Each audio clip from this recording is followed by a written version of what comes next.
Well, let's jump to challenge 2. Sure. And I did allude to it. And that one was around your Web3 identity. So what do you see Correct. are the problems here right now? So if you think about your identity, not just your Web3 identity, but your identity at a high level, what it is, it's really a composite of your offline activity, your online activity, now your on-chain activity, and that that has that node connects to your interests, your tastes, your purchases, your social graph, what have you. So for better or worse, um, the login method that we have right now is what? It's email and phone number, right? Yep. Um, so when you're using, say, Gmail for logging in, the transaction with Google is very simple, right? So you give me a way to log into services. In exchange, you get to see all my emails and you get to serve me ads.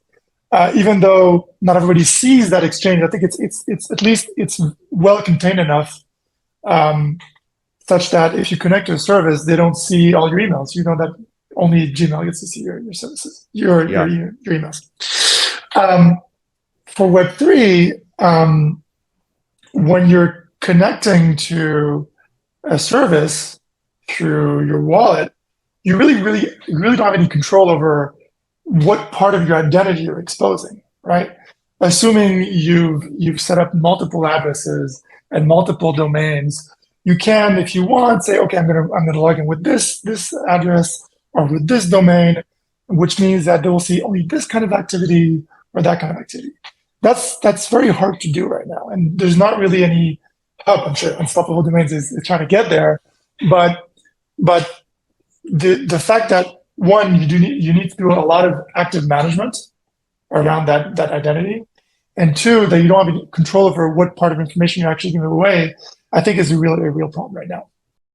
Yeah. So many thoughts here, really, since this is one of my biggest focus areas and time I spend thinking about. But I'm going to start with Google. So I feel like when you describe that transaction with Google, with giving them your email in exchange to access to services, I feel like that's Google or Web 2 solving the cold start problem that Web 3 has Mm-hmm. tried to implement through token drops. Would you see, like, is that comparison?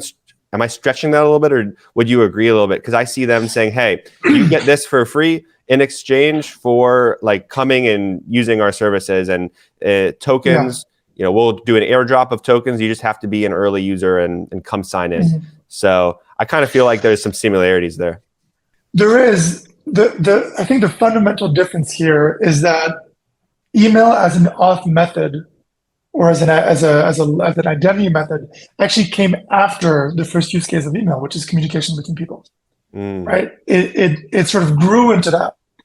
And the reason why it's so powerful to log in with your email is that you can have a communication channel that's built in, right? You don't just log in with services. They can then send you notifications, they can send you communications, and you can send stuff back to them as well. yeah. So I think in order for Web3 identity systems to work on top of what I just mentioned, there also needs to be a communication channel that is native to Web3 or integrates in a way that, again, you can choose which part you're exposing, and you have a really good understanding of who will now have access to me as a sort of like as a recipient of notifications and messages. 100%.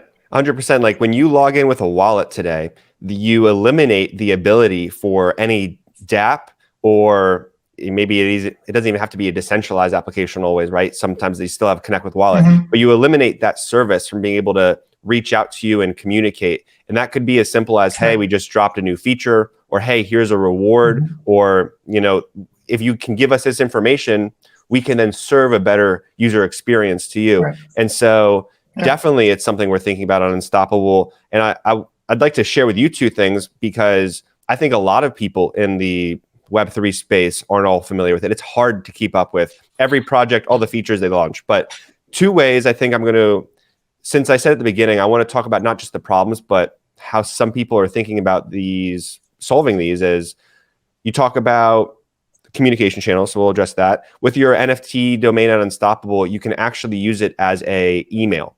And so when you log in, if you log in with your Unstoppable email, with partners that have integrated that feature.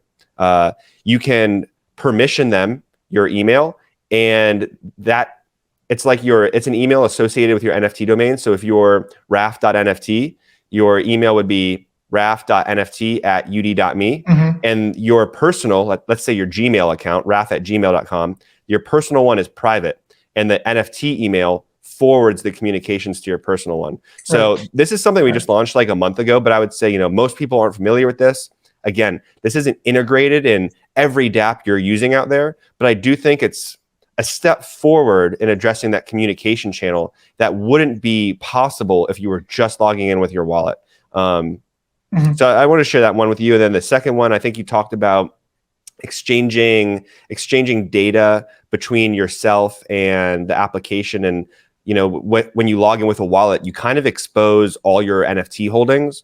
But there's not much more personal information you can share, right? I mean, I can't really tell them my address, or if I'm buying shoes, I can't tell them my shoe size. And that's a basic example. But we are thinking about how you can permission data that you associate with your NFT domain to the apps. It's not given to them, but you can choose what you give to them when you log in. So I just wanted to share that with you because I think it addresses really specifically those 2 points, which are extreme challenges we see in the market today. And I think, users will want to tend towards more privacy. So any solution that can build login methods and communication channels where you don't know who's on the other end, where it's zero knowledge, that I think will win. And like Apple started to do that with the email proxies. That's fine. However, again, the way you manage all these things, still very clunky right now. Yeah.